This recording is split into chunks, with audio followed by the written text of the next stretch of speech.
নমস্কার। আজকাল সোশ্যাল মিডিয়াতে অনেকগুলি বডির এসেনশিয়াল হরমোন নিয়ে খুব কথা হয়। তার মধ্যে একটি গুরুত্বপূর্ণ হরমোন হলো কর্টিসল হরমোন। কর্টিসল হরমোন নিয়ে সবাই খুব চিন্তিত যে কর্টিসল হরমোন বেশি হলে এই সমস্যা হয়, ওই সমস্যা হয়। তো কর্টিসল হরমোন কি সত্যিই খুব খারাপ?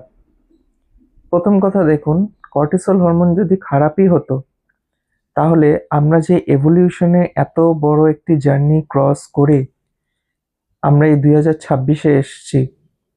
কর্টিসল হরমোন সত্যিকারে খারাপ হলে আমাদের শরীরে কর্টিসল হরমোন তৈরিই হতো না, বা তৈরি হলেও এতটা কম পরিমাণে হতো যে আমাদের শরীরে সেটি কোনো কাজেই আসতো না। তো কর্টিসল হরমোন অ্যাকচুয়ালি খারাপ না। কর্টিসল হরমোন এইভাবে করে ডিজাইন করা হয়েছে যেন আমাদের শরীরে স্ট্রেসকে প্রপারলি ভাবে ম্যানেজ করা হয়। কোনো একটি স্ট্রেসফুল সিচুয়েশন যদি আমাদের সামনে আসে, আমাদের শরীর কিভাবে রিয়্যাক্ট করবে সেটি ডিসাইড হবে আপনার শরীরে কর্টিসল হরমোন কতটা রয়েছে।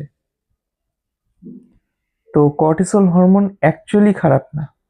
কর্টিসল হরমোন কখন খারাপ হয়? ওই একটাই কথা, যে কোনো কিছু মাত্রা অতিরিক্ত হয়ে গেলে। আপনার শরীরে যদি রেগুলার বেসিসে খুব বেশি মাত্রায় স্ট্রেস আসতে থাকে, আপনি কোনো স্ট্রেসফুল কাজ খুব রেগুলার বেসিসে করতে থাকেন, তখন আপনার বডিতে কর্টিসল হরমোন লেভেল সবসময় এলিভেটেড থাকে, অর্থাৎ সবসময় বেশি পরিমাণে থাকে। সেইখান থেকে শুরু হয় বিপদ। তো বায়োলজিক্যালি হিসাব করলে কর্টিসল হরমোন খারাপ না।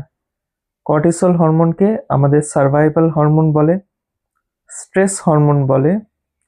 স্ট্রেস হরমোন এই কারণে বলে, স্ট্রেস ম্যানেজ করা হয় এই হরমোন দ্বারা, সেই জন্য এই হরমোনকে স্ট্রেস হরমোন বলে। ধন্যবাদ।